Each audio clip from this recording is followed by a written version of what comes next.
বন্ধুরা, আজ আমি ওটস দিয়ে দারুণ একটা ব্রেকফাস্টের রেসিপি শেয়ার করব।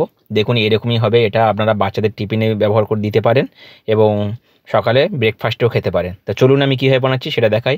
এখানে আমি ওটসের জন্য নিয়েছি একটু গাজর কুচিয়ে নিয়েছি, একটু ক্যাপসিকাম, একটু কাঁচা লঙ্কা আর মশলা ওটস নেবেন আপনারা।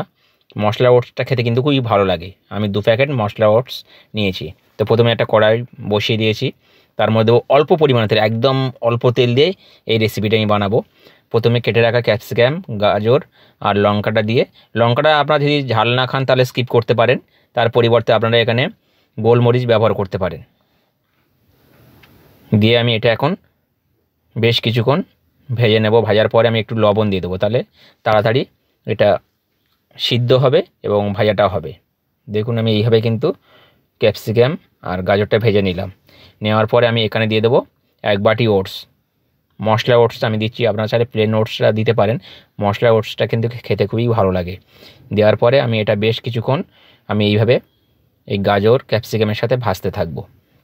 যতক্ষণ না নরম হচ্ছে তখন আমি এইভাবে ভেজে নেব লো টু মিডিয়াম আছে। দেখুন এইরকমভাবে ভেজে নিলাম আর কালারটা কি দারুণ লাগছে দেখুন বন্ধুরা। তো দেওয়ার পরে আমি জাস্ট অল্প একটু জল দিয়ে দেবো, একটু জল দিয়ে দিলাম। দিয়ে আমি এটা একদম লো টু মিডিয়াম আছে এইভাবে রান্না করতে থাকবো। আর দেখবেন এটা কি দারুণ একটা গন্ধ ছাড়ে। এই যখন ওটসটা এইভাবে রান্না করবেন দারুণ একটা গন্ধ ছাড়ে।